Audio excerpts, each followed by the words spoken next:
Anikon is a new floor manager at Sterling McCall Toyota Center. Is ready to find you a deal that will work for you. 2 years tire rotation, bumper to bumper, all to 36,000 miles plus 2 years free oil change. Sterling McCall Toyota Center, 9400 Southwest Freeway, Houston, Texas 77074. Open 8:30 a.m. to 9 p.m. Monday through Saturday. Email him at lagashing@sterlingmccalltoyota.com or call him on 832-807-3581. 832-807-3581. Anybody Lekan or Lalekan. Thank you for making me use a brand new car.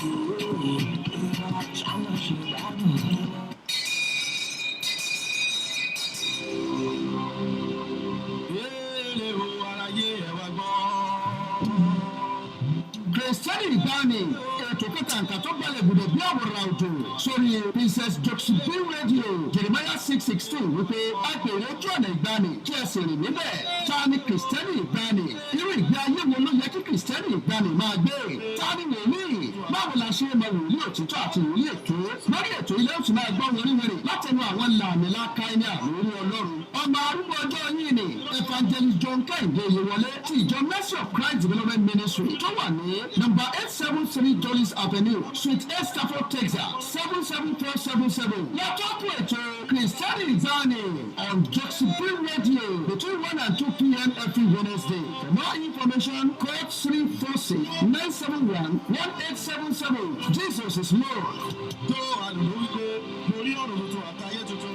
Níbi tí mọ̀lẹ́ yóò bá ṣàkóso rẹ̀, níbi tí àṣebíṣèbàjẹ́ kò ní lè ríbi dúró sí. Àwọn ìkànnìyàn oníjìbìtì, àfìrọ́gbowó, onínúbíni, asọ̀tẹ̀, wọ̀nbíà, onírọ́, wòlíì èké, àfinirúbọ, àtàmọ̀lẹ́kùnjayé, àfọ̀rọ̀kẹ́lẹ́ bàtọ́mọ yìí kejì jẹ́. Kò ní lè ríbi farapamọ́ sí o. Kéèrè o, aráyé ẹ̀wẹ̀ gbọ́.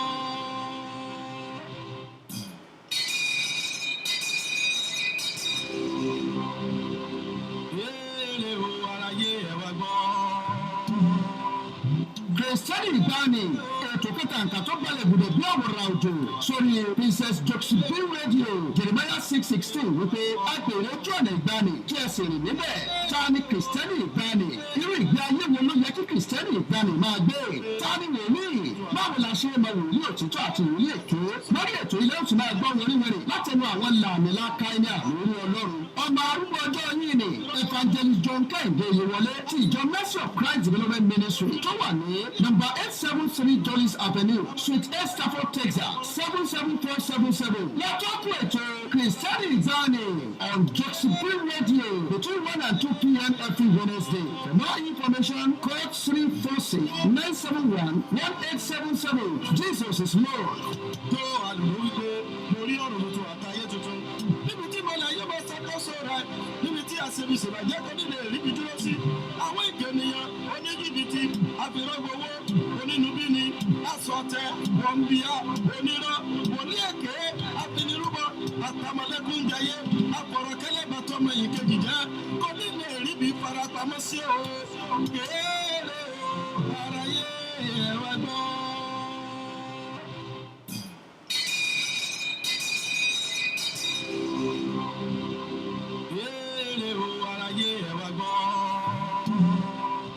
Christian Bani, ètò kẹtàǹkà tó balẹ̀ gbọdọ̀ bí àwòrán òjò sórí Princess Joxibin Radio Jeremiah 6:16 wípé àpèrè ojú ọ̀nà ìgbani kí ẹ sì rìn níbẹ̀. Ta ni Christian Bani? Irú ìgbé ayé wo ló yẹ kí Christian Bani máa gbé? Ta ni wòlíì? Báwo la ṣe mọ wòlíì òtítọ́ àti wòlíì èké? Lórí ètò ilé òtún máa gbọ́ wẹ̀rẹ̀wẹ̀rẹ̀ látẹnu àwọn làmìlaka ẹni àlórí Ọlọ́run. Ọmọ arúgbó ọjọ́ yìí ni Evangelist John Kẹ́hìndé Oyèwọlé ti ìjọ Mercy of Christ Development Ministry tó wà ní number 873 Dulles Avenue, Suite A, Stafford, Texas 77477. Lọ́tọ́kùn ètò Christian Bani on Joxibin Radio between 1 and 2 p.m. every Wednesday. For more information, call 346-971-1877. Jesus is Lord. Tó àlùmọ́ wípé mo rí ọ̀rọ̀ tuntun àtayé tuntun. Níbi tí mọ̀lẹ́ yóò bá ṣàkóso rẹ̀, níbi tí àṣebíṣèbàjẹ́ kò ní lè ríbi dúró sí. Àwọn ìkànnìyàn oníjìbìtì, àfìrọ́gbowó, onínúbíni, asọ̀tẹ̀, wọ̀nbíà, onírọ́,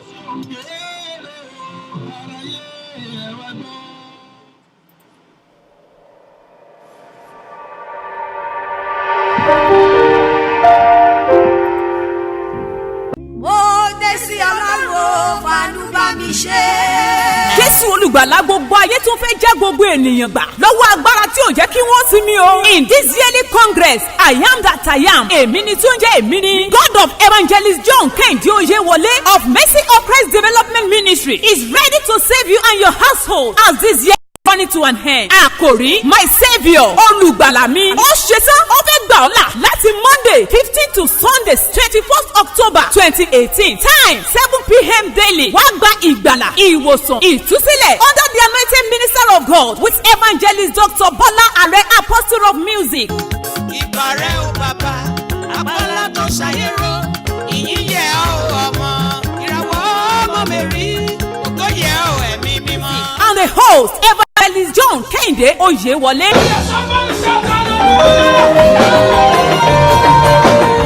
At 873 Dulles Avenue Suite 8 Stanford, Texas 77477. tí ẹ bá fẹ́ ẹ̀kúnrẹ́rẹ́ àlàyé ẹ pè wọ́n lórí aago 346-971-1877. Jésù olùgbàlà ń dúró dè ọ́ wá gba ìyanu rẹ̀.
Jésù olùgbàlà gbogbo ayé tún fẹ́ já gbogbo ènìyàn gbà lọ́wọ́ agbára tí ò jẹ́ kí wọ́n sinmi o. In this yearly congress I am that I am èmi ni tún jẹ́ èmi ni God of Evangelist John Kehinde Oyewole of Mercy of Christ Development Ministry is ready to save you and your household as this year is running to an end. Àkòrí my saviour olùgbàlà mi ó ṣetán ó fẹ́ gbà ọ́ là láti Monday 15 to Sunday 21st October 2018 time 7 p.m. daily wá gba ìgbàlà ìwòsàn ìtúsílẹ̀ under the anointing minister of God with evangelist Dr. Bola Are Apostle of Music. Ìbàrẹ̀ o bàbá àpàlà tó ṣàyẹ̀rọ ìyìn yẹ ọ́ ọmọ ìràwọ̀ ọmọ mẹ́rí ògo yẹ ọ́ ẹ̀mí mímọ́. And the host evangelist John Kehinde Oyewole.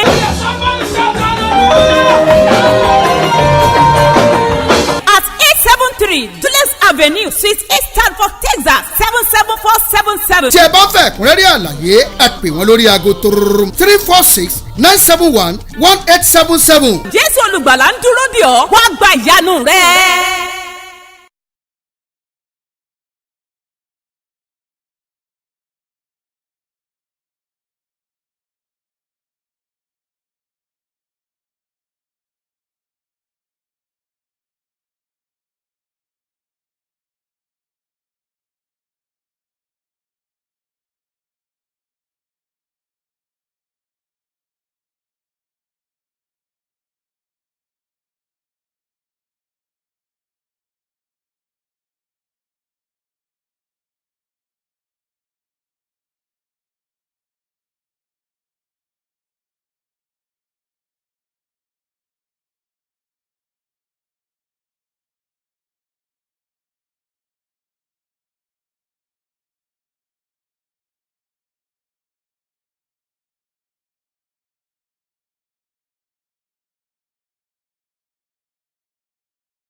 mọ̀sẹ̀bà ọlọ́run tí ń jẹ́ ìyanu kábíyèsí elédùnmarè ọba mi ìjìnlẹ̀ ńlá láàárọ̀ yìí mo kí gbogbo wa níbi tẹ́ ti ń gbọ́ mi níbi tẹ́ ti ń wò mí gbogbo wa pátápátá tẹ́ ti ń darapọ̀ náà ni mò ń kí o bẹ́ẹ̀ ni ẹ máa bá a ṣíà prógrámù yẹn ká tó lọ sórí ètò tòní mo máa gbé mọ́mì mi Bísí Aláwìyé máa gbé wọn wọlé máa pè wọn lórí aago àwọn náà dá sétò àbáwọn náà pè wọlé bẹ́ẹ̀ ni gbogbo ẹ̀yin èèyàn láàárọ̀ yìí ẹ ṣetán láti dá sétò tààrọ̀ yìí o torí àjọ gbé ọ̀rọ̀ ìyẹ̀wò lónìí lórí ètò Kristẹni Ìgbàanì ẹ bá ṣíà prógrámù yẹn mo ń bọ̀ tí n bá padà dé àtẹ̀síwájú.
bẹ́ẹ̀ni tí owó lo ní tẹ́nìkan ò ní rí ipò wo ló wà tẹ́nìkan ò wà rí ìràwọ̀ etí odò ìràwọ̀ ojú ọ̀nà òfin èdènú àwọn tó bọ́ lọ́dún tó lọ wọn ò rípò ọba jẹ bẹ́ẹ̀ni ẹ káàbọ̀ padà sórí ètò yìí ètò wa Kristẹni Ìgbàanì mo kí gbogbo wa bí ẹ ti ń wọlé mọ́mí Sharon Adénípẹ̀kun Shantom Parish Alájà Tinúkẹ́ Sàká Victoria Ọmọtọ́ṣọ̀ mọ́mí Rúkàyà Tọmọtẹ́niọlá gbogbo wa pátápátá náà ni mo kí Wálé Àjànàkú gbogbo wa pátá ni mo kí bẹ́ẹ̀ ni mọ́mí mi Bísí Aláwìyé mo kí gbogbo wa ẹ káàbọ̀ padà sórí ètò yìí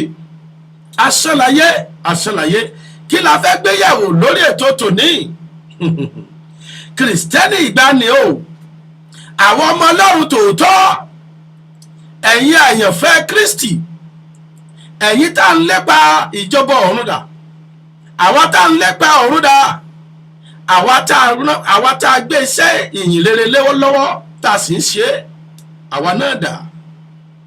Ibo láyé dé dúró lónìí, ibo láyé lọ, ibo ni ìgbàgbọ́ dé dúró lónìí, ibo ni ìgbàgbọ́ ń lọ. Àkọlé tí a fẹ́ gbéyẹ̀wò lónìí òun ni mo pè ní oní nǹkan, the owner, oní nǹkan. Ta ló ní nǹkan? Àwọn ọmọlẹ́yìn Kristi, àwọn onígbàgbọ́ òde òní. Ta ló ní nǹkan? Ta là ń wá? Ta la gbàgbọ́ gan? Ibo ni ìgbàgbọ́ gbé wa dé? Kí ni ìgbàgbọ́ ṣe láwùjọ? Kí ni ìgbàgbọ́ àti ìgbàlà tó ní kí ló ń ṣe nínú ẹbí rẹ̀? Ibo la wà, ibo la dé dúró, ibo la ti ń bọ̀, ibo la ń lọ. Mo ń bọ̀, ẹ jẹ́ n dókè lọ́hùn. Ẹ jẹ́ ká hùwà rere, kó má yẹ ká fààyè ìmọ̀ràn rere jẹ́. Ẹ jẹ́ ká hùwà rere. Ìwé mímọ́ ló ń bá wa sọ̀rọ̀. Ẹ jẹ́ ká bọ̀ tí ìwé mímọ́ wí. Ọba Sólómọ́nì ló ń bá wa sọ̀rọ̀ ìjìnlẹ̀. Ẹ jẹ́ ká gbọ́ ìrírí ayé. Ìwé mímọ́ ló ń bá wa sọ̀rọ̀. Ẹ jẹ́ ká bọ̀ tí ìwé mímọ́ wí. Ọba Sólómọ́nì ló ń bá wa sọ̀rọ̀ ìjìnlẹ̀. Ẹ jẹ́ ká gbọ́ ìrírí ayé. Ìwé oníwàásù wípé ilé ayé asán, asán ni mo ní asán láyé jẹ́. Bẹ́ẹ̀ ni ẹ káàbọ̀ padà sórí ètò yín, ètò wa Kristẹni Ìgbàanì. Mo ń kí yín bẹ́ẹ̀ ṣe ń wọlé o, my brother, my friend Adémọ́lá Pópóọlá. Bẹ́ẹ̀ ni mo kí yín Dolo Response, mommy you're welcome. Sarah Oyèlọ́wọ̀ you're welcome. Adénúgà Olúyẹmísí you are welcome. Ọpẹ́ Olútáyọ̀ you are welcome. Adésùyì Adéyẹmí you are welcome. Mo kí gbogbo ọba tí wọlé. The owner oníkan òun là ń sọ̀rọ̀ lé lórí lónìí.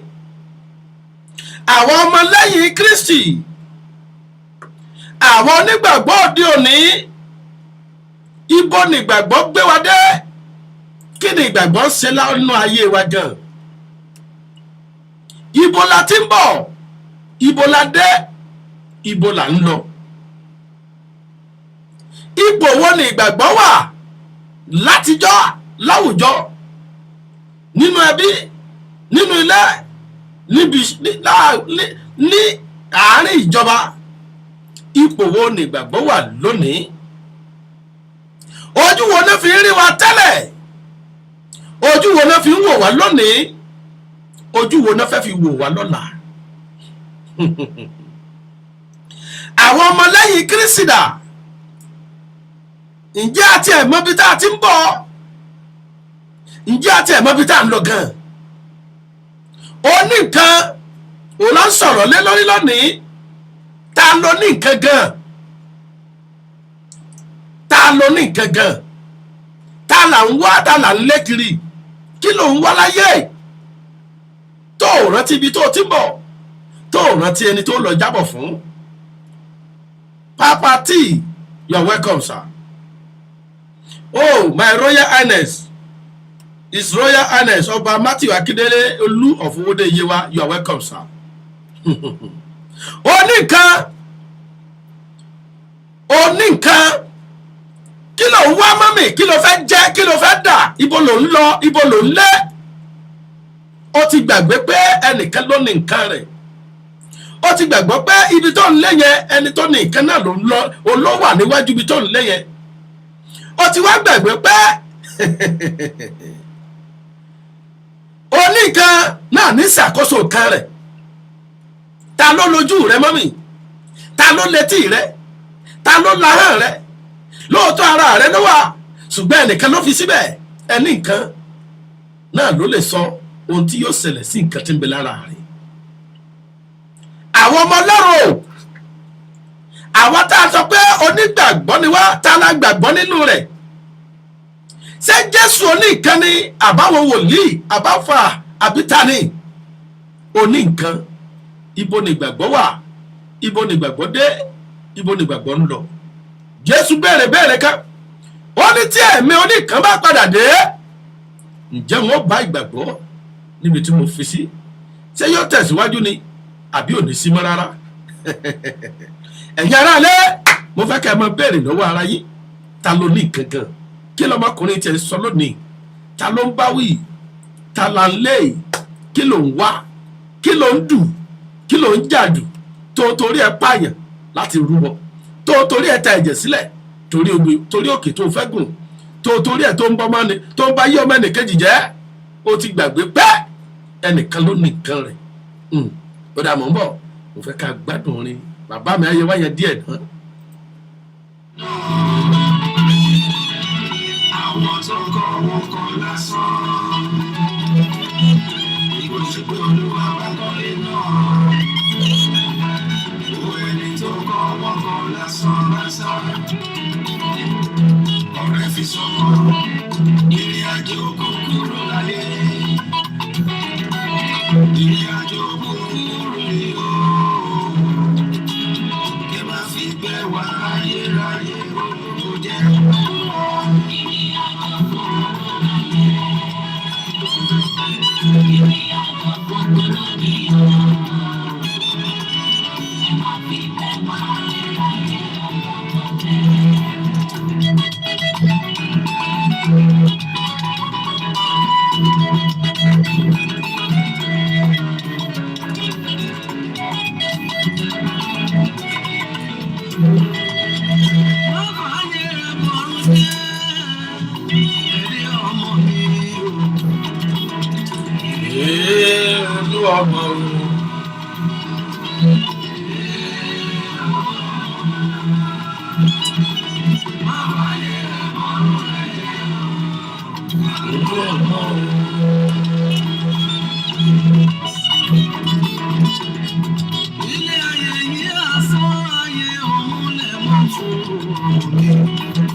Má fàyè rẹ̀ bọ̀rùn rẹ̀ jẹ́ o, ìlú ọmọ o.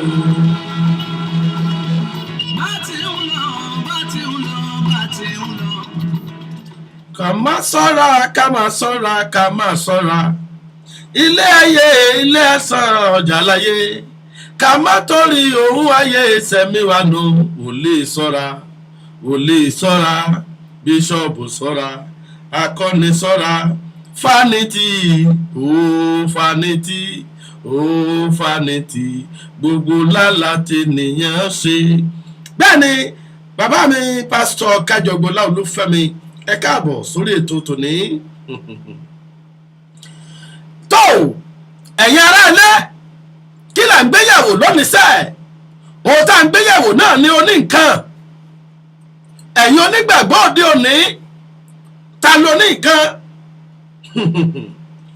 My brother, that's all Samson Akintoye, you're welcome. Oh, my mommy, my sister Olabisi Ajetumobi, you're welcome. Ẹ káàbọ̀ sórí ètò Kristẹni Ìgbàanì láti iléeṣẹ́ Joseph Radio tó wà ní Houston, Texas níbí.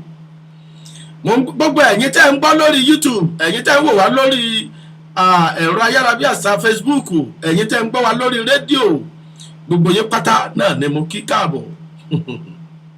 Ta ló ní nǹkan? Ṣé pásítọ̀ ló ní nǹkan ni? Ṣé wòlíì ló ní nǹkan ni? Ṣé àfáà ló ní nǹkan ni? Ṣé bíṣọ̀bù ló ní nǹkan ni? Ṣé babaláwo tó sá lọ báyìí ló ní nǹkan? Ta ló ní nǹkan rẹ̀ gan? Ta ló ní nǹkan? Ó ní nǹkan gan gbà tó fẹ́ kó láyé. Ó ti sọ̀rọ̀ lẹ̀ pé ṣé tí mo bá padà dé ohun tí mo filẹ̀ ṣe máa bà mọ́.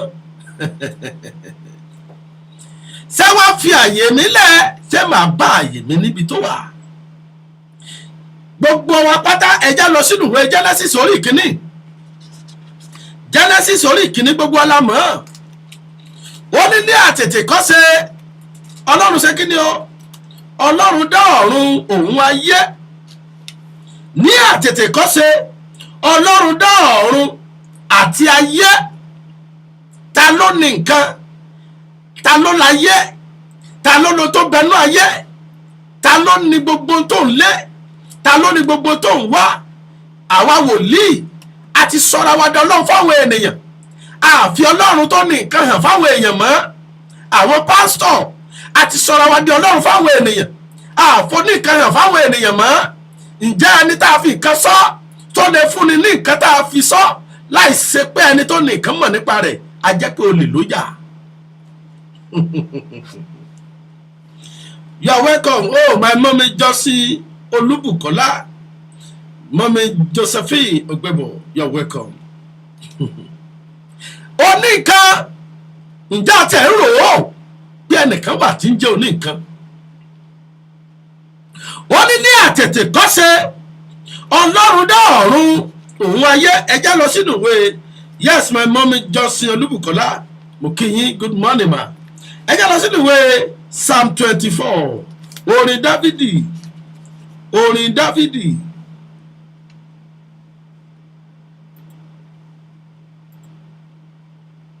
bẹ́ẹ̀ ni my royal highness ọba Akíndélé láti Owódé Yewa Nàìjíríà wọ́n ní ẹnìkan kì í ṣe oníǹkan o. Bẹ́ẹ̀ ni Psalm 24. You're welcome, Ofim Dominic. You're welcome. Psalm 24. Ìwé orin Dáfídì. Orí ìkíní kẹjá bẹ̀rẹ̀ láti bẹ̀. Ìwé orin Dáfídì orí ìkíní. Ó ní ti Olúwa ní ilẹ̀ àti ẹ̀kún rẹ̀, ayé àti àwọn tí ó tẹ̀dó sí inú rẹ̀. Ti Olúwa títa ní o, ti Olúwa oníkan, Olúwa ló níkan. Nínú ìwé Genesis orí ìkíní ó ní Ọlọ́run dá ayé òtí ọ̀run. Ní àtètèkọ́ṣe Ọlọ́run dá ayé àti ọ̀run. Ó dá ọ̀run òun ayé. Òun ló nìkan. Oníkan náà ló tún wáyé. Ó ní mo wá nítorí àwọn ẹlẹ́ṣẹ̀ láti wàásù ìyìn rere ìjọba ọ̀run pé ẹ má gbàgbé oníkan, ẹ má du ayé ká gbàgbé ẹni tó ní nǹkan tẹ̀ ń lé, ẹ má du ipò ẹ gbàgbé ẹni tó ní ipò. Àbí àwọn kan ti jẹ ipò tó ń dù yẹn tó ń fẹ́ èèyàn rúbọ fún, owó tó ń fẹ́ ní tó ń fẹ́ èèyàn rúbọ láti ní. Àwọn kan ti ní wọ́n ti kú, oní nǹkan ti mú wọn lọ. Ìwọ náà tó fẹ́ pààyàn láti fi rúbọ má gbàgbé oní nǹkan o. Oní nǹkan ti fòfílẹ̀ lórí gbogbo nǹkan rẹ̀. Àwọn aláàmọ̀ pé oní nǹkan ti ṣe ààrẹ tí òfin rẹ̀ mọ́. Àwọn òjíṣẹ́ Ọlọ́run ọ̀rọ̀ yìí mọ̀ kàn wá o, màá máa mú lẹ́yìn ọ̀kọ̀ọ̀kan. Ẹ káàbọ̀ mọ́mí mi ìyá ológun Esther David Ayọ̀délé Ṣẹ́gun Solomon Daddy you're welcome. Oníkan ibo la wà àwọn onígbàgbọ́ ǹjẹ́ a sì rántí oníkan. Àwa wòlíì Ọlọ́run, àwa pásítọ̀ mọ́mí yes ma good morning ma. Àwa wòlíì Ọlọ́run, àwa pásítọ̀, àwa jíǹrere, àwa bíṣọ́ọ̀bù, àwọn àpọ́sù sáwọn aládé nǹkan ní abẹ́nìkan lónìí.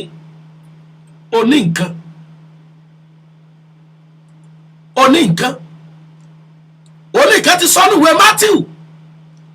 Ó ní ẹ jáde lọ ẹ lọ wàásù ìyìn rere. Ó ní mo ti fún yín ní agbára láti tẹ ejò àti àkekèé àti pa mọ́lẹ̀. Mo ti sì ti fún yín ní agbára láti lé ẹ̀mí òkùnkùn jáde, láti lajú afọ́jú, láti ṣe àwọn iṣẹ́ àmì àti iṣẹ́ ìyanu. Oníkan ló ní àṣẹ àti agbára tó fún ọ. Ǹjẹ́ a sì ń wàásù oníkan mọ́ àbí nǹkan tó fún wa la fi ń powó? a ti gbàgbé pé agbára tá a níyẹn oníkan ló ní agbára rẹ̀, àṣẹ tí ń bẹ lára rẹ̀ oníkan ló ní àṣẹ, ẹ̀bùn tó níyẹn ẹni tó ní nǹkan rẹ̀ náà ló lẹ́bùn. ǹjẹ́ à ń wàásù ẹni tó ní ẹ̀bùn àbí à ń wàásù ẹ̀bùn? ǹjẹ́ à ń wàásù ẹni tó ní agbára àbí à ń sọ̀rọ̀ agbára? ǹjẹ́ à ń wàásù ẹni tó ní ọgbọ́n àbá fẹ́ fi ọgbọ́n hàn? oní nǹkan ibo la fi sí? ibo la fi àyè oní nǹkan sí? ẹ̀yin ará lẹ́ lórí ètò ìlónìí àní wàá ṣàwárí ara rẹ, èmi náà ṣàwárí ara mi. ń bọ̀ ẹ jẹ́ n dókè lọ́hùn.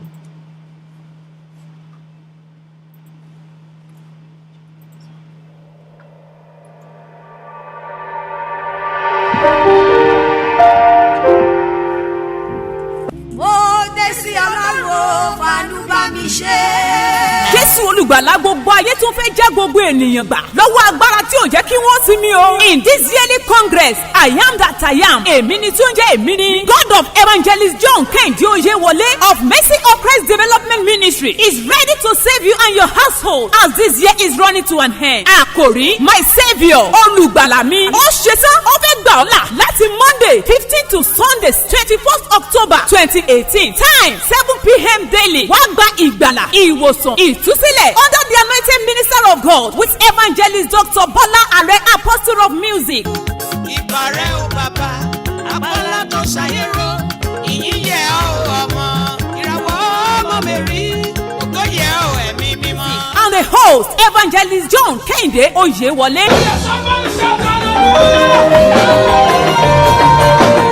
At 873 Tules Avenue, Suite 8 Stanford, Texas 77477. tí ẹ bá fẹ́ ẹ̀kúnrẹ́rẹ́ àlàyé ẹ pè wọ́n lórí aago tòròròm 346-971-1877. Jésù olùgbàlà ń dúró dè ọ́, wá gba ìyanu rẹ̀. ẹ káàbọ̀ padà sórí ètò yín, ètò wa Kristẹni Ìgbàanì. bẹ́ẹ̀ ni o, His Royal Highness Ọba Matthew Akindele wọ́n ní ẹni tó ní ẹrú ló ní ẹrù, Ọlọ́run ló ń jẹ́ bẹ́ẹ̀, òun náà ló ní nǹkan. God bless you, my Royal Highness. ẹ pẹ́ fún mi, ẹ kó wa jẹ pẹ́ẹ́pẹ́ẹ́pẹ́. ó ní nǹkan, ta ló ní nǹkan? Ibo la fàyọ ní nǹkan sí? àwọn onígbàgbọ́ òde òní, ibo la fàyọ ní nǹkan sí? abájọ tó ní nǹkan ti ń kò lórí pẹpẹ, torí a ti sọ orí pẹpẹ di àyè wa. a ti sọ orí pẹpẹ di ilé ẹjọ́. a ti gbàgbé pé ìgbà tó ní nǹkan dé lọ́jọ́ sí, tó wọnú gbọ̀ngàn ilé Olúwa, torí tí wọ́n ń tà tí wọ́n ń rà, ṣe ló lé wọn jáde kó ń bẹ̀. ṣé àti tún lé oníkan jáde kó ń bẹ̀ báyìí? àwa onígbàgbọ́ òde òní, ibo la fi àyè oníkan sí? abájọ tí wọ́n fi ń gàn wá, abájọ tí ìgbàgbọ́ àti àwa ikọ̀ ìrìjú gan afẹ́ má níyì mọ́ lójú àwọn aráalé. abalajọ ibo ló fo ní nǹkan sí? ẹjẹ ń gbé látòrí pẹpẹ gẹ́gẹ́ fúnra rẹ̀. ẹ̀yin bàbá mi lólúwa ẹ má mà bínú, ẹ̀yin màmá mi lólúwa ẹ má ṣàì bínú o. ṣùgbọ́n ó dáa ká máa gbéra wa yẹ̀wò lẹ́ẹ̀kọ̀ọ̀kan, ká bá lè máa pe àkíyèsí ara wa. ṣé mi ò ti lé oníkan kúrò lórí pẹpẹ mi? àwọn ìránṣẹ́ Olúwa ṣé àti lé oníkan kúrò lórí pẹpẹ rẹ̀? ọ̀nà wo la fi ń gbà lé oníkan? oníkan sọ pé tó o bá dórí pẹpẹ, ó ní lanu rẹ èmi yóò sì kùn. ǹjẹ́ à ń dúró kí oníkan tẹnu wa sọ̀rọ̀ lórí pẹpẹ lóde òní, àbí àwa là ń sọ̀rọ̀ fúnra ara wa tá a fàyè gbọ́ nìkan láti sọ̀rọ̀ mọ́? Mọ́mi Abíọ́dún Bọ́láńlé Sọ́díyà, you're welcome. Yes, mọ́mi Olúwaṣẹ́fúnmi Ògúnládé, ẹ káàbọ̀. Ibo la fàyè oníkan sí? àwa ikọ̀ àtìríjú Ẹlẹ́dùmarè. Oníkan tó fún wa lágbára ní ìwé Matthew ìyìnrere ti Matthew ó ní I have given you power, ó ti fún wa lágbára láti tẹ jù àkéèké pa mọ́lẹ̀ àti àwọn ohun ìjà olóró, ó ti fún wa lágbára lórí rẹ̀. Good morning my mommy, Olúwa ṣe fún mi Ògúnládé. Ó fún wa lórí gbogbo rẹ̀, ó wá ní ká lọ ṣe kíni, ká jáde lọ wàásù òun oníkan, ìjọba òun nìkan. Ó ní ẹ jáde lọ, ẹ lọ wàásù ìyìnrere ìjọba ọ̀run. Ní ibi tí oníkan ń gbé, ó ní ká lọ wàásù òun, ká sì ó wá fún wa lágbára láti lè ṣiṣẹ́ ìyanu.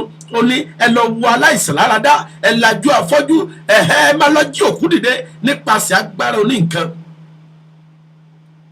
Lórí pẹpẹ lóde òní, ṣé àti foni ìkànlẹ̀ àti lọ́mọ wá agbára òkùnkùn, ẹ wá túmọ̀ pé agbára òkùnkùn tó ń lé yẹn òní ìkan náà ló tún ní. A lè dúró lórí pẹpẹ nítòótọ́ ká sọ pé àdàbí tọ́lọ́run ò bá pè mí, má gbàgbé pé ọlọ́run yẹn náà ló rí ọ o, òun ló ní agbára òkùnkùn tó ń lọ wá yẹn o, ó yọ̀ǹda rẹ̀ láti fi ọ́ ṣeun, láti fi ọ́ dára tó wù ni. Má gbàgbé olórí pẹpẹ, orí pẹpẹ ni ìdájọ́ yóò ti bẹ̀rẹ̀.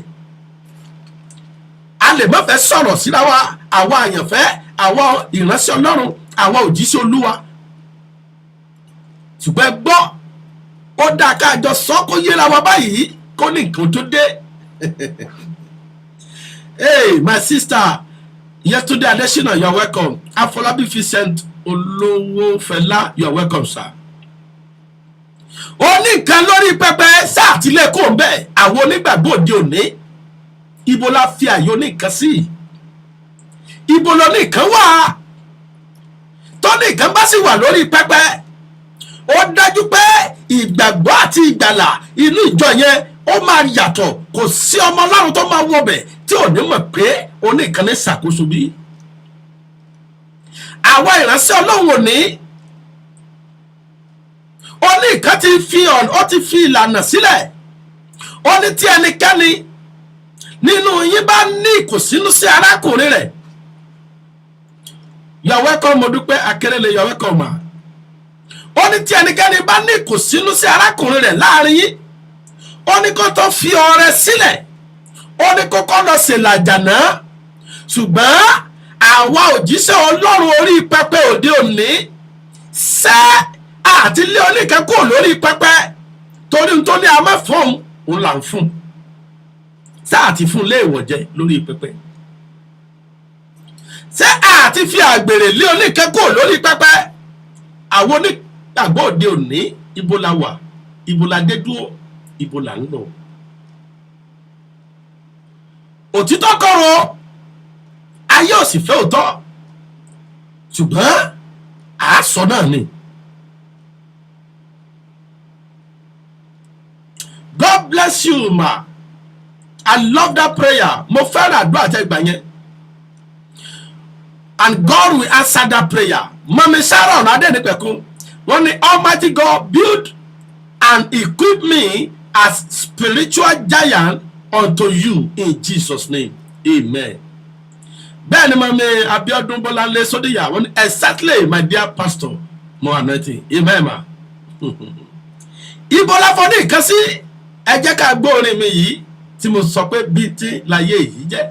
Ẹ jẹ́ gbọ́, tá a bá padà dé láti bẹ̀, àtún tẹ̀síwájú. Ibo la fọ́ ní ìkànsí, ń bọ̀.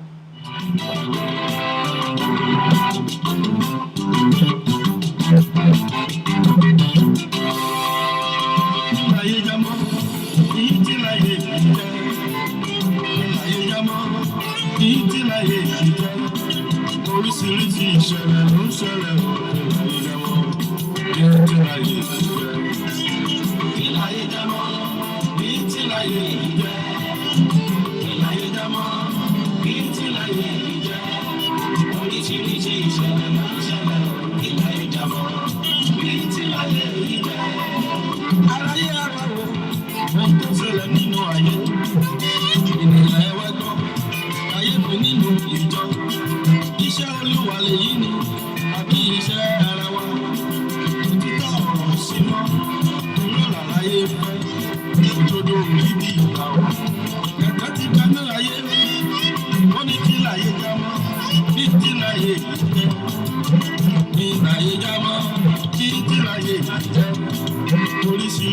ìṣẹ̀lẹ̀ ló ń ṣẹlẹ̀ ìjàmọ́ kí láyé èyí jẹ́ kí ni yóò. Kí láyé jámọ́ bí ti láyé èyí jẹ́.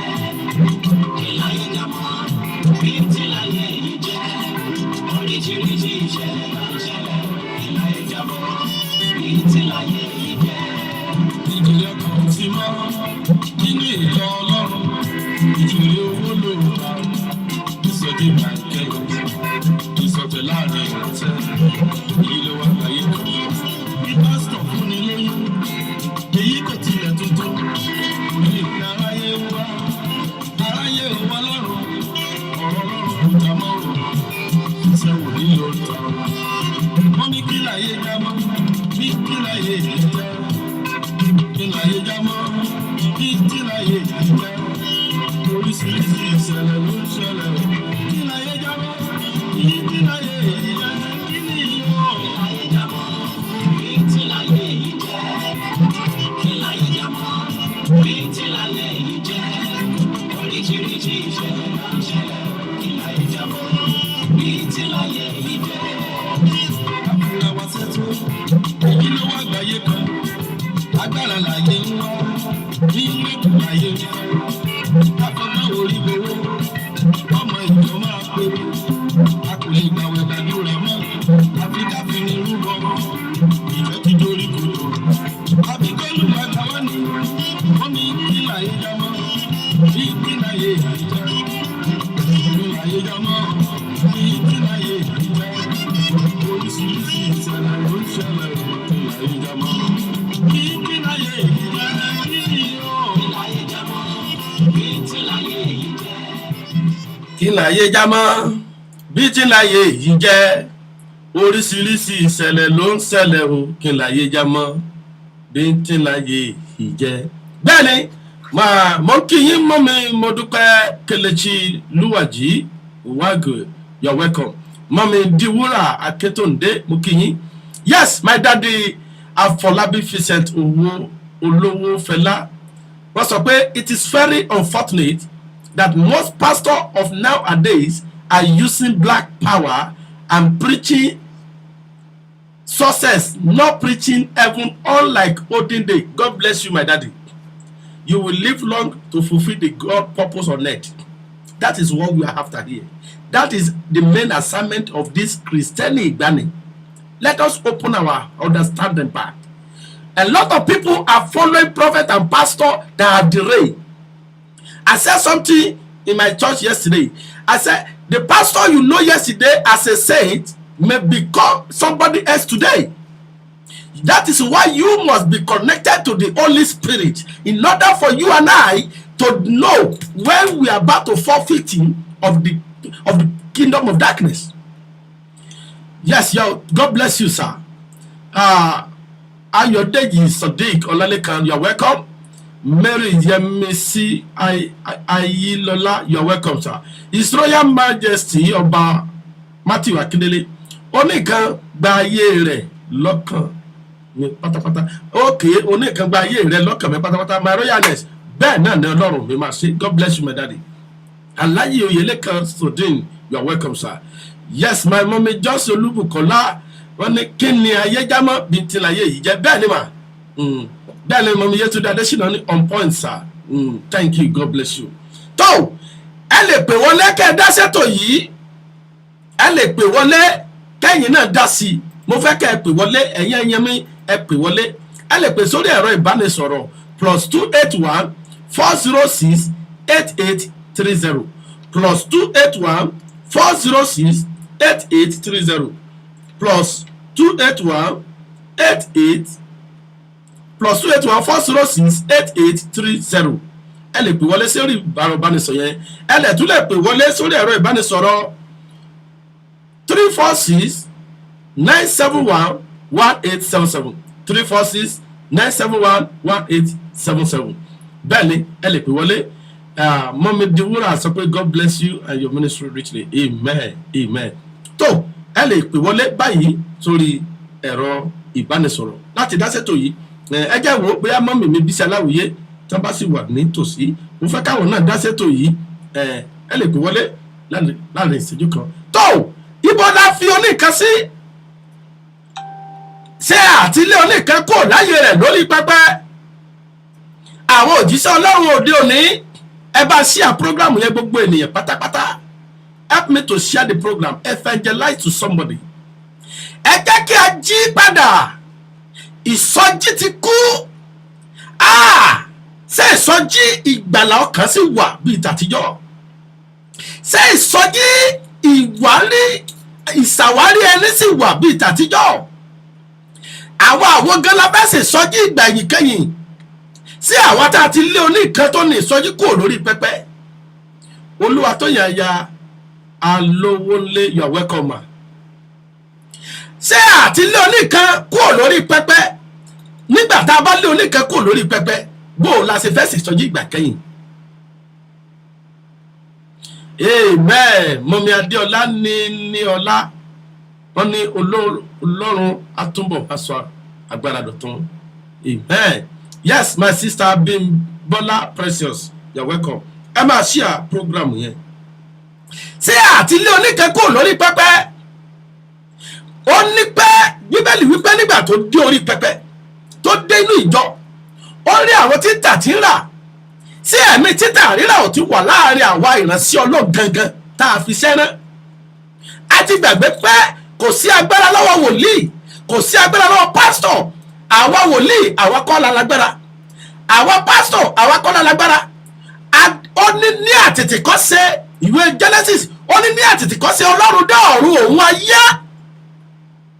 Ìwọ kọ́ ló dá ayé. Gbogbo tó ń lé nínú ayé ó bá ń bẹ̀ ni. Gbogbo tó fẹ́ dà nínú ayé ó bá ń bẹ̀ ni. Gbogbo bí tó fẹ́ rìn dé láyé ó bá ń bẹ̀ ni. Kò síbi tó fẹ́ rìn dé wàá sì mọ́ rí iwájú, á sì kún máa kù síwájú ni. Mi ò tí ì rí olówó tó dé òtí lówó tán, yóò mọ bá owó wájú náà ni. Mi ò tí ì rí alágbára tó lò lágbára tán, yóò mọ bá agbára wájú ni. Àti wá gbàgbé pé oníkan ló ní ìbẹ̀rẹ̀, òun ló ní òpin rẹ̀.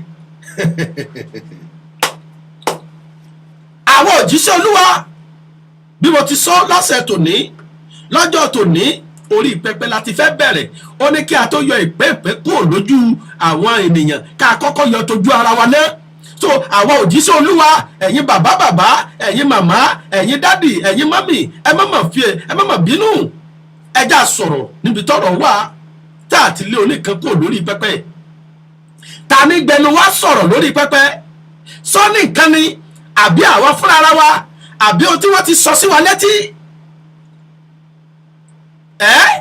Tá a bá fẹ́ lọ ṣèsọjí ní Maryland, a ti sọ fáwọn èèyàn kan bá wa wá àdírẹ́sì àwọn èèyàn tó fẹ́ wá kẹ́gbẹ́ information wọn. A dórí pẹpẹ, a máa sọ pé ẹnìkan wà bí àdírẹ́sì nọ́mbà ilé rẹ ní báyìí báyìí, òun gbé bí báyìí báyìí, sọ ní nǹkan ní ṣiṣẹ́ àbáwa là ń ràn lọ́wọ́.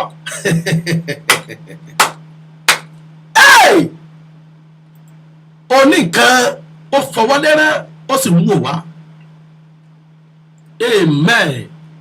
Oníkan fọwọ́ lẹ́rán, ó sì ń wò wá. Torá àti lé kú níbi tó ẹkú wà. Àti lé oníkan kú. Àwọn olórin ẹ̀mí, àwọn onísọjí, mi jẹ́ tí lọ sọ́dọ̀ olórin báyìí. Àwọn oníwàásù gangan ni mo sọ nípa rẹ̀. Wòlíì Ọlọ́run, agbára tó níta lónìí, oníkan ni. Àwọn kan ti lágbára kó tó ní. Ó gbà lọ́wọ́ wọn fẹ́lòmíì ni. Má gbàgbé pé wọ́n kọ́ ló lágbára. The gift of God is without repentance. But listen to me. He can withdraw the authority in the gift. Òun ló ní àṣẹ tó ń bẹnu ẹ̀bùn. Ó lè fún ọlábùn kó mọ́ gbà á. Ṣùgbọ́n àṣẹ ẹ̀bùn yóò gbà kó ń bẹ́ẹ̀. Ìdí nìyẹn wọ́n ní tí dáàdì yẹn bá ríran tẹ́lẹ̀ tó bá sọ ọmọ ń sẹ́ni. Lónìí ó rí kò sẹ́mọ́. Torí pé àṣẹ yẹn ti kó ń bẹ́ẹ̀. Ibo la fò ní nǹkan sí? Àwa oníwàásù, àwa jíìrere, ibo la fò ní nǹkan sí? Mọ́mí Florence Òjó, ẹ jẹ́ kí n wò ó tí mọ́mí mi Bísí Aláwìyé tí wọ́n bá sì wà nítòsí. Ẹ lè pè wọlé kẹ́ ẹ dá ṣètò yìí o. Ẹ lè pè wọlé kẹ́ ẹ dá ṣètò yìí. Níbo nígbàgbọ́ wà lóde òní? Ibo la bàdé? ibo là ń bá lọ ibo lọ nìkan wà tẹ́lẹ̀ ibo la fọ nìkan sí báyìí àwọn onígbàgbọ́ òde òní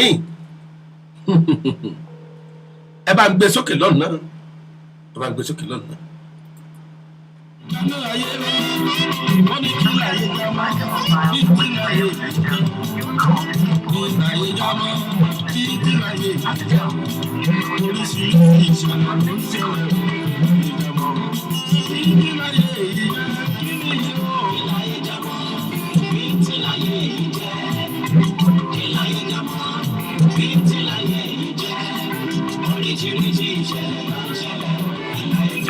Hello.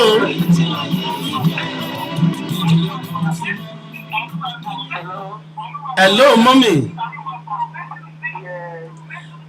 Ẹ káàbọ̀ sórí ètò wa Kristẹni Ìgbàanì.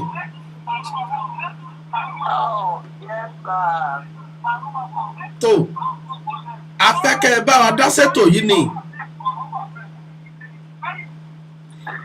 Kí lẹ̀yin náà rí sí mọ́mì mi Bísí Aláwìyé ló sọ̀rọ̀ yìí. Mọ́mì ẹ bá ń dárúkọ yín fún gbogbo àwọn aráalé. Orúkọ mi ni Bísí Aláwìyé Àlùkò. Gbogbo olúwàjà fún ìgbà ayé ìránṣẹ́ Ọlọ́run alààyè bàbá wa Kẹ́hìndé Oyèwọlé. Gbogbo nǹkan tó ń sọ bẹ́ẹ̀ lórí o. Ọ̀pọ̀ ti gbé pẹpẹ sẹ́gbẹ̀ẹ́ wọn olórí ara wọn. Ọ̀pọ̀ ti gbàgbé ẹni tó ní ipò ó ti sọ ipò dànù. Ara wọn ni wọ́n dẹ̀ polówó ní ìfẹ́ nítorí pé ohun tá a dà ohun tá a jẹ́ ó ti jẹ́ kí ìwàásù òtítọ́ kó ṣọ̀wọ́n lórí àwọn tó ń gbé inú pẹpẹ. Ìgbà tí mo wá wo prógráàmù ìgbàanì dájúdájú ẹ̀mí Ọlọ́run wà nínú bàbá yìí. Ṣé kí Ọlọ́run tó gbà wá o kí ẹni tó ní nǹkan kó tètè dé kó wá gba ṣàkóso. Kí ẹni tó ní nǹkan kó tètè dé kó wá gbàjọba. Kí ẹni tó ní nǹkan kó tètè dé kó fàánú gbà wá nítorí pé ọ̀pọ̀lọpọ̀ àwọn èèyàn ni wọ́n ti tì ṣìnà ni wọ́n ti tì kúrò nínú ọkọ̀ orí ọ̀fẹ́ because tó bá wò wá ò gbà ṣèbí dáàdì ló ń sọ báyìí ṣèbí mọ́mì ló ń sọ báyìí automatically nǹkan tí dáàdì ń sọ right automatically nǹkan tí mọ́mì which is not right tí ò dẹ̀ rí bẹ́ẹ̀ bọ̀ nítorí pé just to cover their trash kọ́lọ́run kó ṣàràn wá lọ́wọ́.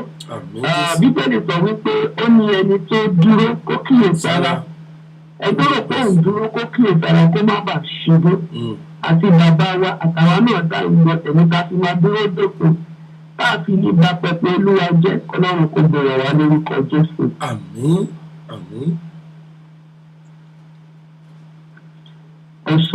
Ẹ ṣé mọ́mì tó mọ́mì mi Bísí Aláwìyé àwọn náà ni ẹgbẹ́ òun wọn yẹn tán láìsìn yìí tó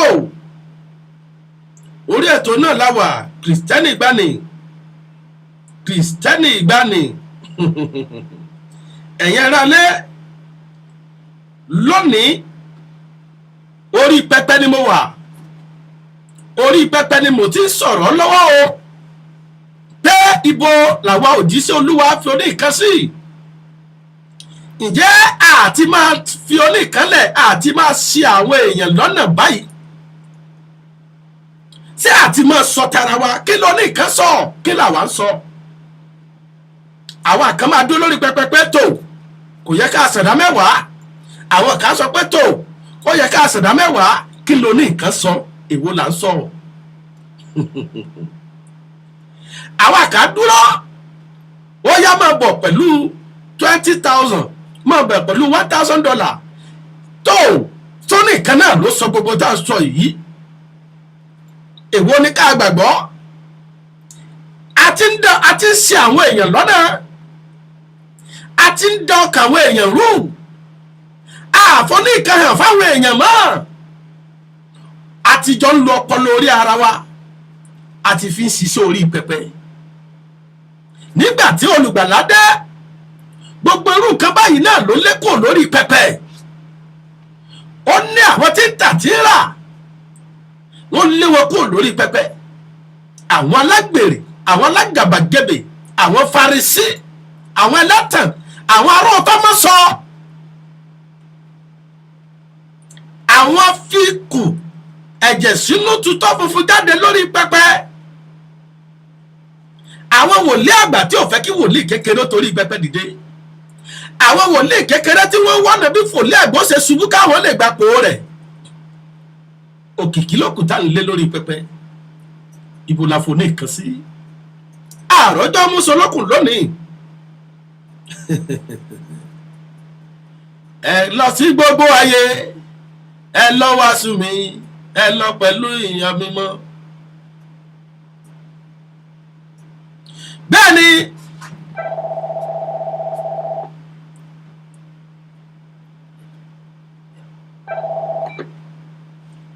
hello ẹ káàbọ̀ sórí ètò yín, ètò wa Kristẹni Ìgbàanì. Ẹ bá ń dárúkọ yín àti ibi tẹ́ ti ń pè. Orúkọ mi ni Ìwúrà Akẹ́tọ̀ọ́dé. Yes ma, ẹ káàbọ̀ ma. Ẹ̀yin ẹrù àwọn Kìrìsìtẹ́nì òde èkó, ẹ̀rù wọn bà mí lọ́pọ̀lọpọ̀. Torí gbogbo ìlànà tí a kà nínú Bíbélì wọn ti kọjá àdẹ̀yìn ní wàhámọ̀ wọn lò. Ó dàbí ẹni pé èrè fún wọn ni wọ́n ń jà fún. Wọ́n ti ìjọba ọ̀run. Wọ́n fẹ́ mọ̀ nǹkan tó fẹ́ ṣẹlẹ̀ sáwọn. Nígbà tó ń mú ọmọ ìjọ wọn tó máa pa, wọ́n máa ní àwọn ọ̀nà ní káwọn wá wẹgbẹ́ tí wọ́n máa rí mọ́lẹ̀ nínú ṣọ́ọ̀ṣì. Jésù náà náà ń pè ní àbí ìkànnì. Wọ́n ti lé oníkankan ń bẹ́ẹ̀. Wọ́n ti lé oníkankan. Wọ́n ti gba ọkọ̀ mí ìláyè sínú ayé wọn. Ìyẹn ló mú àwọn tó ń sọ̀rọ̀ kan máa sọ sọkúsọ. Nígbà tó jẹ́ pé Kìrìsìtẹ́nì náà ló tún sọ wípé wọ́n má dáadáa mẹ́wàá. Fàdéríkà nínú Mọ́láíkà. Torí ẹmọ ìrìnwá sílé ilé ìṣúra wá sílé ilé mi, ẹwọ bí mi ò ní ṣí fèrèsé ọ̀run sílẹ̀ kí n rọ̀jò ìbùkún. Pé kòkòrò ajẹnirun òun á bá wí. Wọ́n tún wá ní bá má dáadáa mẹ́wàá. Òun náà dẹ̀ ní ṣọ́ọ̀ṣì. Ṣé ó gbèrò sínú ṣọ́ọ̀ṣì kan fi débẹ̀ ni? Àti kí ni torí kò yé ni? Wọ́n tún yí ọ̀rọ̀ Ọlọ́run padà. Ibùn bá Jésù gọ́ngà tó wá sáyé, wọ́n fìdí ẹ̀ múlẹ̀ nípa àdá mẹ́wàá. Inú àwọn tọ́wọ́ sọ̀tọ́ ní kọ́ lọ sọ ìwẹ̀nùmọ́. Ìwẹ̀nùmọ́ yẹn ṣàníkọ̀ tó túmọ̀ sí láti ẹ̀mú ètò oníhun tó túmọ̀ sí. Ebi òun ọmọ tó ti kẹ́kọ̀ọ́ Bíbélì tí wọn o. Tó ti rí gbogbo ẹ̀ka tó yí gbogbo ọ̀rọ̀ Ọlọ́run tó ń yípo tó ń yípo tó ń yípo. Ọ̀rọ̀ Ọlọ́run kò ní ṣe aláìṣẹ́. Bẹ́ẹ̀ni. Tí bàbá Fadéla fún kọ níjọ́sí, ọ̀rọ̀ yẹn ṣẹ̀ṣẹ̀ máa mú sí ìmúṣẹ ní amọ́lá tètè máa bọ̀. Bẹ́ẹ̀ni. Ká má tètè dé o, ó wá gbàkóso. Oníkan nìyẹn. Bẹ́ẹ̀ni, ọmọ lọ tètè kó yá tètè dé. Amọ̀nà tètè wá o, amọ̀nà tètè bọ̀. Ayé ń dàrú lọ o, amọ̀nà tètè bọ̀. Ẹsẹ̀ torí ẹsẹ̀ lójoojúmọ́ ayé máa ń dòbírí po, amọ̀nà o. Ayé tó dòbírí ipò, kò tẹ̀ sí dòbírí ipò, ẹ̀sẹ̀ kí ló ti dòbírí ipò. Ọ̀dọ̀ ẹ̀dẹ̀ máa rè kó wá gbà wá. Òṣìṣẹ́ tó tètè wá gbàjọba. Ẹ ṣé. Ọ̀pọ̀ wá nínú wàhálà àti ìdààmú yìí. Ẹ ṣé. Olúwa ló kù sẹ́, ẹ ṣé mọ́mì. Tó ẹja tún gba ìpè yìí. Hello. Hello, ẹ káàbọ̀ sórí Kristẹni Ìgbàanì. Ibo lẹ ti ń pè, ta ló ń pè?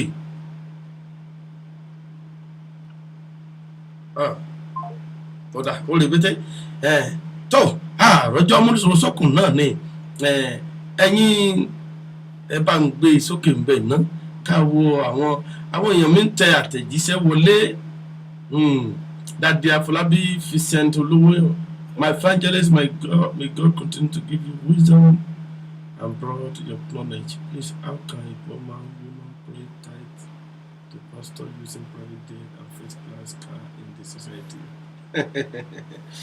Bẹ́ẹ̀ni ẹsẹ̀ dádì máa dádì Afọlábí ẹja ìka jáde káwọn èèyàn lè gbọ́ àmọ́ káwọn èèyàn náà kà my evangelist, may God continue to give you wisdom and broad your knowledge. Amen.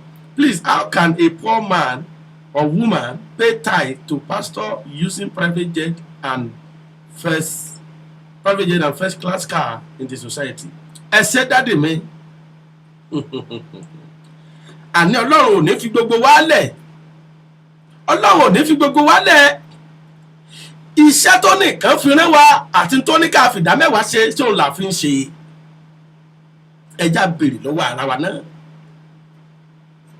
Kí Ẹlẹ́dùmarè ọba àjíkí ayé àṣàkẹ́ ọ̀run ọba mi ẹ̀rù jẹ̀jẹ̀ gbọ́ mo máa ń kí Ọlọ́run lórí kìkẹsà dádì mo máa ń kí orúkọ rẹ̀ pé ọba mi ti jẹ́ àdìtú Ẹlẹ́dùmarè ọba tá a lè dì tó dira rẹ̀ ọba tá a lè tú tí ń túra rẹ̀ ọba tí ń túra rẹ̀ fẹ́ni tó fẹ́ kó mọ̀ òun ibi tó wá fẹ́ kó mọ̀ òun mọ náà ní túra rẹ̀ dé mọ́ tẹ́tìrí ọba mi ní jẹ́ àdìtú ọba tá a lè dì tó dira rẹ̀ ọba tá a lè tú tó túra rẹ̀ fẹ́ni tó fẹ́ kó mọ̀ níbi tó fẹ́ kó mọ̀ dé.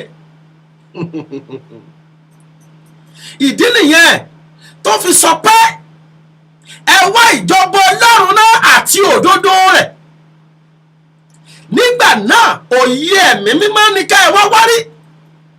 Ó ní ẹ̀mí mímọ́ èmi yóò rán olùtùnú nì sí yín ẹ̀mí òtítọ́ lọ́pẹ́ mẹ́rin dádì ẹ̀mí òtítọ́ kò ní sọ ti ara rẹ̀ ṣùgbọ́n yóò sọ ohun tí ó gbọ́ látẹnu Olúwa.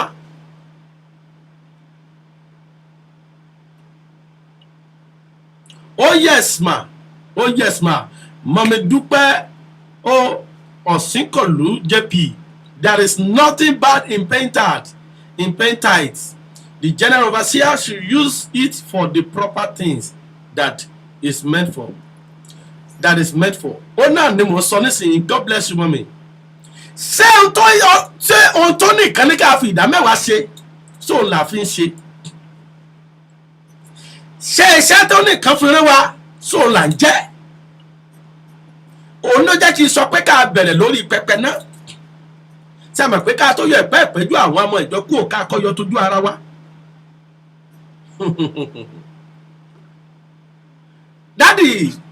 Dádì Afọlábí fi ṣètò olówó Fẹlá, Mọ́mi Dúpẹ́ Ọ̀sìnkọ̀lú àti gbogbo èèyàn tó ń gbọ́ mi. Kí n tó máa lọ lórí ètò yìí, ẹ lè pè wọ́n lé o sórí ẹ̀rọ ìbánisọ̀rọ̀ wa 346-971-1877 346-971-1877. Ẹ sì lè pè sórí ẹ̀rọ ìbánisọ̀rọ̀ +281-406-8830 +281-406-8830. They build school with the money from church member, then make it affordable for church member to send their children there. Ọlọ́run àná, Ọlọ́run òní, Ọlọ́run ọ̀la, Ọlọ́run títí láíláí, Ọlọ́run tí kìí tí, Ọlọ́run tí kìí kú, Ọlọ́run náà lẹ́ǹkí. Bẹ́ẹ̀ni, God bless you ma. Tó ohun tó yẹ ká fi ṣe náà ló yẹ ká fi ṣe.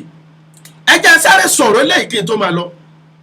Ní ọdún díẹ̀ sẹ́yìn, mo gbé wòlíì Ọlọ́run kan wá sí ilé ìjọsìn wa ní Nàìjíríà pé kó wá bá wa ṣèsọjí lọ́dọ̀ títí wa. Mi ò sọ pé ẹ̀ṣẹ̀ ní fáwọn tí ń pe owó o, ẹni bá fẹ́ pé kó mọ pe owó o, mi ò lẹ́ṣẹ̀ ní o. tó ṣùgbọ́n sẹ́mọ̀ pé ibi tó kọ sẹ́nìkan ibòmíì ló kọ sẹ́nìkejì. tó àwọn ọ̀sà mi wọ́n ti mọ̀ pé èèyàn ò lè gorí pẹpẹ ọ̀dọ̀ wa kó lóun fẹ́ pe owó. Èmi nídìí tèmi bọ́lọ́run ti bọ́ olúkálùkù rìn yàtọ̀ síra ara wọn, àti pé bí a ṣe fàyè gba ẹ̀mí mímọ́ láti máa ṣàkóso sí ló yàtọ̀ síra ara wọn. Ẹ̀yin èèyàn mi ẹ bẹ́ẹ̀ gbọ́, ìránṣẹ́ Ọlọ́run yìí ó ti wàásù, ó ti sọ̀rọ̀ Ọlọ́run àti ṣe deliverance, Ọlọ́run gba ògo. Ló bá ní tó bàbá wa òfìsẹ́ ìran mi o, bàbá wa òfìsẹ́ ìran mi o, ẹ̀mí Olúwa ló sọ fóun.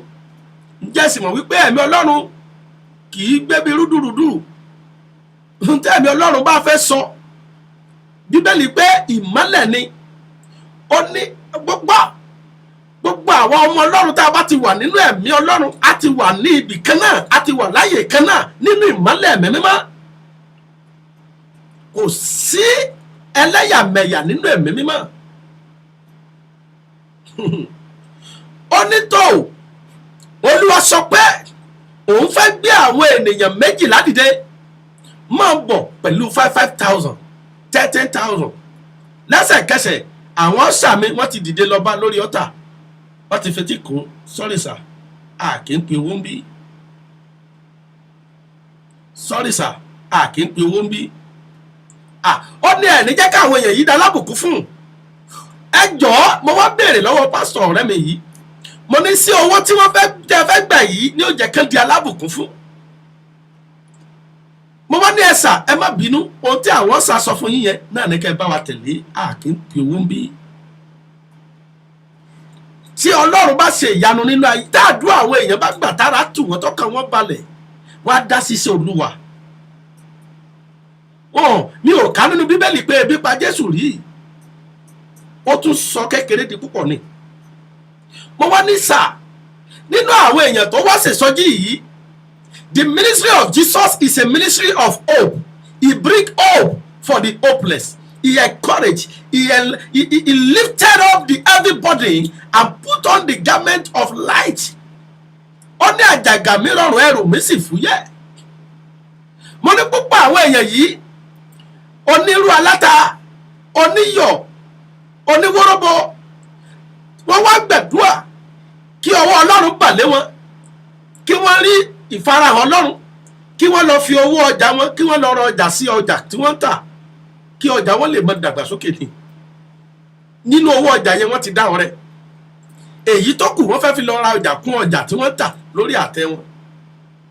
Ta ni ò fẹ́ kí ayé tó ń dá owó ọjà rẹ̀ tó bá kó lẹ̀ kí ló fẹ́ fi ra ọjà míì kún ọjà tó bá di lọ́la àwọn náà ni wọ́n tún padà wá bá pásọ̀ pé dádì mi ò tiẹ̀ mọ̀ tó ṣe ọjà mi kò tiẹ̀ mìfà mi mọ̀ bí gbogbo owó yẹn ṣe ń lọ ọjà yẹn wálẹ̀ ní mi ìrówó rọjà sí mi ò tiẹ̀ mọ̀ bó ṣe ń jà àtúmọ̀ gbàdúrà fún wọn nígbò ṣe pé àwa gẹ́gẹ́ la ti ń sọra wá di kòkòrò ajẹnirun fún wọn. Ẹ wo ọjọ́ ọ̀rọ̀ tí ń bọ̀ wájú. Ǹjẹ́ ìyẹn ní pé kí Olúwa má gbéṣẹ́ rẹ̀ dìde lórí ètò Kìrìsìtẹ́nì gbani ibo ló ní nǹkan wà nínú ìjọ lónìí lórí pẹpẹ láwùjọ ibo ló ní nǹkan wà onínú dídùn ọlọ́ọ̀rẹ́ Bíbélì pé òun ọ̀ràn tí ẹrọ bí ọrẹ ó ní òun ọ̀ràn tí ọjọ́ ọrẹ rẹ nígbà ìpọ́njú òun ọ̀ràn tí ẹrọ ẹbọ rírú ọrẹ rẹ ẹni tó fi ti dùnú tayọ̀tayọ̀ kódà Ọlọ́run gan ò tiẹ̀ fẹ́ kẹ́ni tí ó bá bá yàn jà kó dá ọrẹ sílé òun tó o bá yàn jà lọ́wọ́ ó ní kó o tó fi ọrẹ lẹ̀ ó ní kọ́kọ́ lọ sí ìlàjà náà ṣùgbọ́n lóde òní nǹkan fẹ́ múlẹ̀ là ń wá nítorí pé a ti lónìí nǹkan kò lórí pẹpẹ a ti fún un ní nǹkan lẹ́ èèwọ̀ jẹ tẹ́lẹ̀ nǹkan bá sì ti ń jẹ èèwọ̀ yóò fi bẹ́ẹ̀ lẹ̀ ni.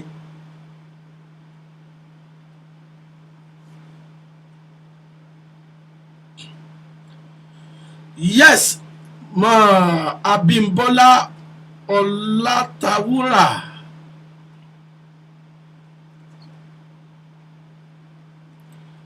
Only it is only God that can judge some of those that call themselves ministers of God with the way they request money from the church member. The worst part of it is that they find it difficult to help the member they collected money from. Abẹ́rẹ́ nǹkan báyìí.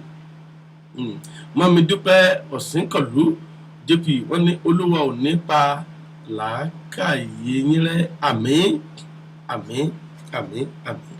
Tó ibo la fo ní nǹkan sí ẹ̀yin dàbá bàbá ẹ̀yin màmá ẹ má mà bínú sí mi ṣùgbọ́n bí ẹ̀mí mímọ́ bá ṣe gbé wá bẹ́ẹ̀ lèmi ṣe máa ń gbé kalẹ̀ o bó ní nǹkan bá ṣe sọ̀rọ̀ rẹ̀ jáde lẹ́nu mi náà ní ṣe ń sọ mi ò kà kọsílẹ̀ síbí mi ò kọ nǹkan kan lẹ̀ tí mo fi débí ẹ̀mí mímọ́ ohun tó fẹ́ sọ ni kó tẹnu mi jáde Bíbélì ló wà ń bí ohun tó bá fẹ́ sọ òun náà làákùkù sọ ohun tí ò bá fẹ́ sọ kò ní tẹnu wa jáde láṣẹ Elédùmarè. Ibo ní ìgbàgbọ́ wà látijọ́ ibo ló wà lóde òní ibo ní Kìrìsìtẹ́nì wà látijọ́ ibo ló wà lóde òní tó a ti lò ju àkókò wa lọ ẹ jẹ́ ká tètè máa fi gbogbo ká tètè máa ká gbogbo lẹ́sẹ̀ lẹ̀ kí n tó dágbére lórí ètò yìí lónìí ẹ jẹ́ sáré dókè lọ́nà náà ibo la fún ní nǹkan sí àwọn òjíṣẹ́ olúwa àwọn bàbá àwọn màmá ẹ bá ṣe àprógrámù yìí ibo la fún ní nǹkan sí ta ló ní nǹkan gan sáwa ni àbóhùn ló ní ẹ bá ń gbé sókè olówó ọjà yẹn tá a bá ti polówó ọjà dé káwa mọ̀ dágbére.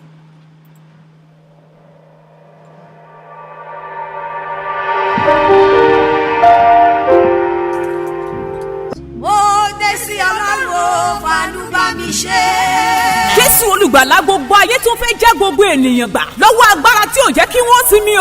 In this yearly congress I am that I am èmi ni tí ó ń jẹ́ èmi ni God of Evangelist John Kehinde Oyewole of Mercy of Christ Development Ministry is ready to save you and your household as this year is running to an end. Àkòrí my saviour olùgbàlà mi ó ṣetán ó fẹ́ gbà ọ́ là láti Monday 15 to Sunday 21st October 2018 time 7 p.m. daily wá gba ìgbàlà ìwòsàn ìtúsílẹ̀ under the anointing minister of God with evangelist Dr. Bola Are Apostle of Music.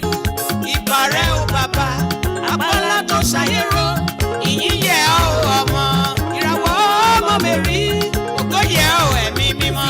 And the host evangelist John Kehinde Oyewole.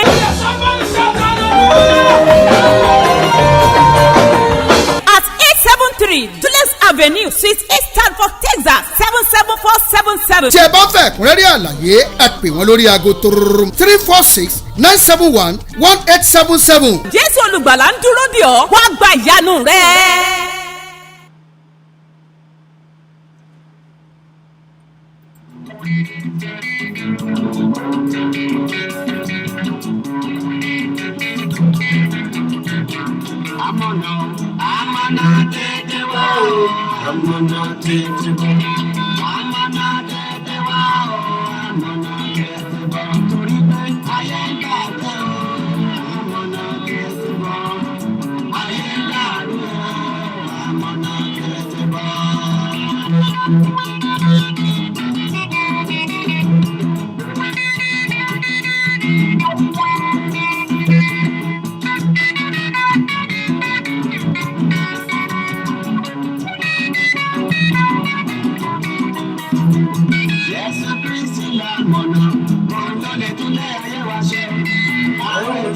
Bàbá afẹ́ rojú rẹ̀. Ìgbà tí Jésù bá dé. Ayé yìí tó lè tòrò. Ìgbà tí Jésù bá dé. Ayé yìí tó lè dára. Ìkísí ni lójoojúmọ́. Ṣé lòfin gorí òfin? Síbẹ̀síbẹ̀ ara mi gbogbo. Ayé òfin bẹ́ẹ̀ tòrò. Ọmọkùnrin bẹ láàyè o. Ilé láyé ń pa. Òṣèṣẹ́ bí ọmọdún bẹ́ẹ̀ gbà o. Ìgbéra láyé ń dé.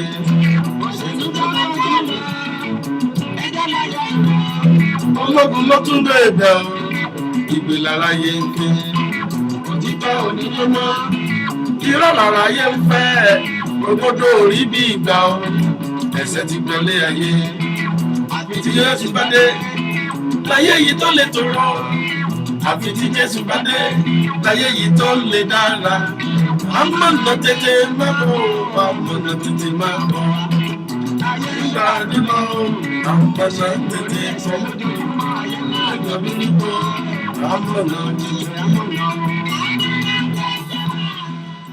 Tó bẹ́ẹ̀ náà ni o àfi kí a mọ̀nà tètè wá àfi kí a mọ̀nà tètè kó sẹ́kìnní kó tètè bọ̀ orin tí èmi náà kọ lé orin tí bàbá mi kọ yẹn náà ni mo pé ìmọ́lẹ̀ kan bọ̀ tí yóò tàn kárí ayé tó bá ti tàn gbogbo àṣírí òkùnkùn wá tú Jésù mi ò tètè máa bọ̀ wá o tàn mọ́lẹ̀ rẹ kí o sì dájọ́ ayé tó lágbára Elédùmarè àròjọ́ mi lọ sọ́dọ́kùn mo ti ń fẹ́ máa ń dágbére náà ni tó mọ́ kí gbogbo ẹ̀yin bàbá ẹ̀yin màmá ẹ̀yin ẹ̀gbọ́n ẹ̀yin àbúrò tẹ́ darapọ̀ mọ́ wa lórí ètò tòní lọ́gbàrá Ọlọ́run ojú tẹ́ fi rí mi ò ní fọ́ o etí tẹ́ fi ń gbọ́ mi ò ní di ilé òní lé yín ọ̀nà òní nà yín ara òní ni yín gbẹ́gbọ́ ẹni tó dúró ẹ̀yin wá sáyé tí ń jẹ́ òní ìkan gangan olùgbàlà fúnra rẹ̀ kò ní dágbére fún yín kò ní padà lẹ́yìn yín kò ní fi yín lẹ̀ ẹ wò ó sà tẹ́ bá rẹ́ni tí ń ṣubú ẹ jẹ́ fàdúrà ràn wọ́n lọ́wọ́ ẹ jẹ́ ká pàkíyèsí wọn ẹ jẹ́ pàkíyèsí wọn sí pé ǹjẹ́ oní ìkan ló fi lè ràn yín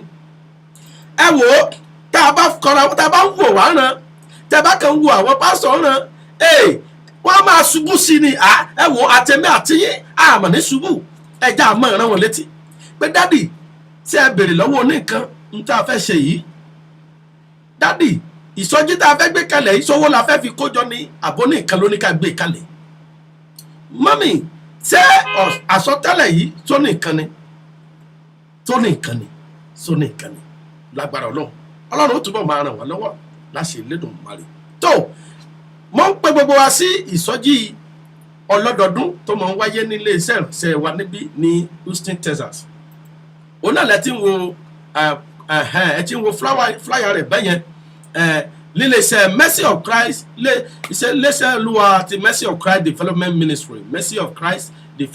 Ministry tó wà ní 873 Dulles Avenue Suite A, Stafford, Texas 77477 a pè yín sí ìpàdé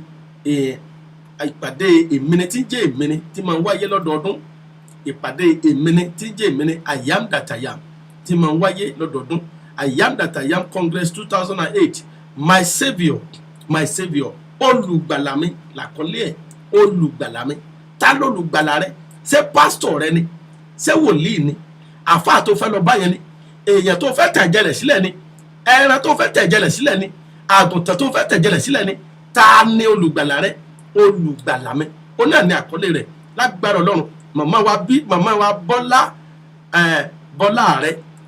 wa Bọ́lá rẹ wọ́n máa wọ ìlú Houston, Texas yìí lónìí láṣẹ Elédùmarè fún ìpàdé yìí wọ́n máa wọ ìlú Houston, Texas yìí lónìí láṣẹ Elédùmarè ó ṣeéṣe ká gbé màmá wá sórí afẹ́fẹ́ lọ́la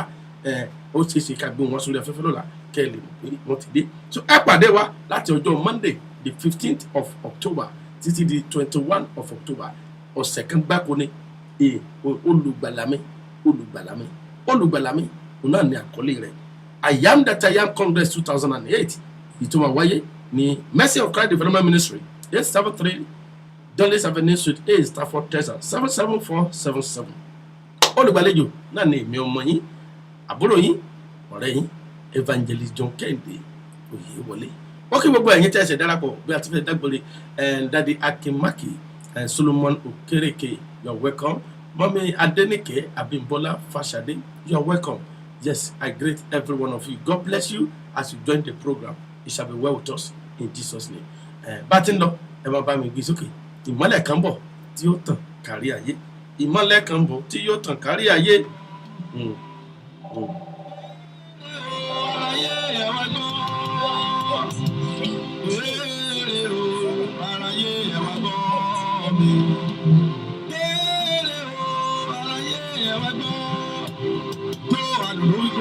Borí ọ̀rọ̀ tuntun àtayé tuntun níbi tí mọ̀lẹ́ yóò bá ṣàkóso rẹ̀ níbi tí àṣírí ìṣèlú kò ní lè rí bí dúró sí àwọn ìkànnìyàn oníjìbìtì àfìrọ́gbowó onínúbíni àsọtẹ wọ̀nbíà onírọ́ wòlíì èké àfinirúbọ àtàmọ̀lẹ́kùnjayé àpọ̀rọ̀kẹ́lẹ́ bàtọ́mọ̀yìn kejì jẹ́ kò ní lè rí bí farapamọ́ sí ọ. tó bí a ti ń dágbére orúkọ tèmi náà ni Evangelist John Kẹ́hìndé Oyèwọlé Evangelist John Kẹ́hìndé Oyèwọlé ọmọ arúgbó ọjọ́ bẹ́ẹ̀ ni mo kí bàbá wa amójú ẹ̀rọ mi Daddy Afọlábí fúnra wọn ti Josibi rédíò níbí bẹ́ẹ̀ ni mo kí ìyá wa náà Princess Josibi mo kí wọn pátápátá pé iléeṣẹ́ yóò mọ̀ dàgbà yóò mọ̀ gbòòrò sí láṣẹ Elédùmarè God bless you all in Jesus name amen. ó di ìjọ mẹ́jọ ó ṣeéṣe ká pàdé lọ́la pẹ̀lú màmá wa Bọ́lá rẹ̀. Ìmọ̀lẹ̀ kan bọ̀ tí ó tún kárí ayé. Tí ó bá rí tó wájú ọkùnrin láti ayé sí mi ò létí máa bọ̀ wá. Ọ̀rẹ́ kí o ṣe dájọ́ ayé. Ìmọ̀lẹ̀ kan bọ̀ ó tàn kárí ayé. Bíbélì sọ̀rọ̀ wípé ìgbà ìkẹyìn bọ̀. Ó fi bá ti súnmọ́lé ìṣẹ̀lẹ̀ yóò ṣẹlẹ̀. Àmì yóò gbogbo ojú ni yóò rí. Ìjàkálẹ̀ yóò tàn kárí ayé. Ìlú sí ìlú yóò gbógun